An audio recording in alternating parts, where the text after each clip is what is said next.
ಇಂದು ನಾವು ನೀರಿನ ಸ್ಥಿತಿಗಳ ಮೂಲಕ ಒಂದು ಪಯಣದ ಬಗ್ಗೆ ತಿಳಿದುಕೊಳ್ಳೋಣ. ನೀರು ಘನ, ದ್ರವ ಮತ್ತು ಅನಿಲ ಸ್ಥಿತಿಗಳಲ್ಲಿರುತ್ತದೆ. ಘನಸ್ಥಿತಿ ಅಂದರೆ ಮಂಜುಗಡ್ಡೆ ಯಾವ ಪಾತ್ರೆಯಲ್ಲಿ ಇಟ್ಟರೂ ತನ್ನ ಆಕಾರವನ್ನು ಉಳಿಸಿಕೊಳ್ಳುತ್ತದೆ, ಆದರೆ ನೀರು ಸಂಗ್ರಾಹಕದ ಆಕಾರವನ್ನು ಪಡೆಯುತ್ತದೆ. ದ್ರವಸ್ಥಿತಿ ಅಂದರೆ ನೀರು ಹರಿಯುತ್ತದೆ ಮತ್ತು ಅದು ತನ್ನ ಆಕಾರವನ್ನು ಬದಲಿಸುತ್ತದೆ. ನೀರು ನಿರ್ದಿಷ್ಟ ಆಕಾರವನ್ನು ಹೊಂದಿಲ್ಲ, ಅದು ಸಂಗ್ರಾಹಕದ ಆಕಾರವನ್ನು ಪಡೆಯುತ್ತದೆ.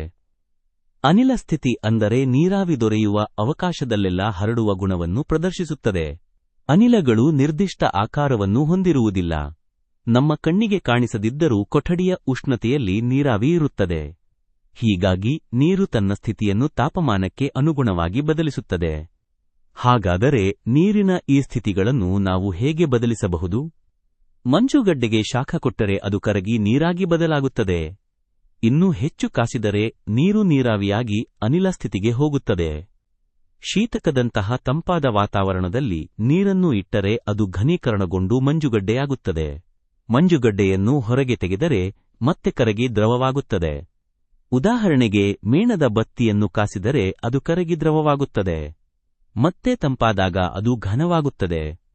ಅಂದರೆ ನೀರು ಮತ್ತು ಇತರ ವಸ್ತುಗಳನ್ನು ಕಾಸಿ ಅಥವಾ ತಂಪಾಗಿಸಿ ಅವುಗಳ ಸ್ಥಿತಿಯನ್ನು ಬದಲಾಯಿಸಬಹುದು.